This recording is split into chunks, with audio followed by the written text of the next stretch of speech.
मध्ये आम्ही या ठिकाणी अचानक आमच्या लोकांच्या कामासाठी इथं आलो असताना पहिले तहसीलमध्ये गेलो।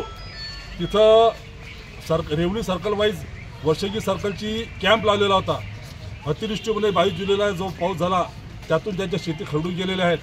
त्या लोकांच्या समस्या ऐकण्यासाठी तो कॅम्प लावला होता तहसीलदार मॅडमनी।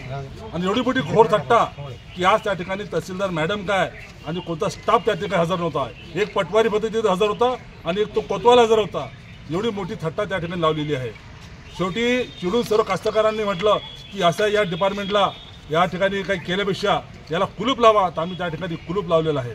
तसंच काही लोक हे आदिवासी लोक आले होते, हे चारबन, उमापूर, रायपूर, सुनगाव या भागातले ट्रायबल लोक आलेले। त्यांच्या कामासाठी पंचायतमध्ये यायचं होतं।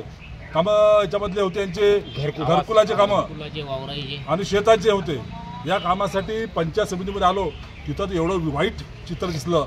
सर्व डिपार्टमेंटमध्ये आम्ही फिरलो। 90% स्टाफ इथं गैरहजर आहे, 90%। आता सांगतील काय, आम्ही जेवायला गेलो, आम्ही चहाला गेलो, अरे 2-2:30च्या पुढे आता 2:45 वाजून आलेले आहेत। हा काय विषय आहे का? आता काही लोक दौऱ्यावर दाखवते होती की आम्ही दौऱ्यावर गेलेलो आहोत, म्हणजे टोटल पंचायत समिती दौऱ्यावर गेलेली असं म्हणतात चालते।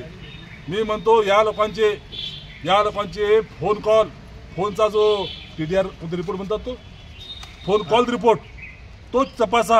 हे दिवसभरामध्ये कुठं असतात, काय असतात, त्यांच्या खुर्चीवर कमी आणि बाकी ठिकाणी जास्त असतात। या पंचायत विभागाचा देखील आम्ही या तीव्र शब्दामध्ये निषेध करतो आणि यांना बऱ्या बोलानं BDO साहेब तुमच्या कर्मचारी अधीनस्थ सर्व हजर ठेवत जा आणि लोकांचे कामं मुकाट्यानं करत जा। त्याच्यामध्ये प्रचंड भ्रष्टाचार इथं चालू आहे, हे देखील आमच्या कानावर आहे।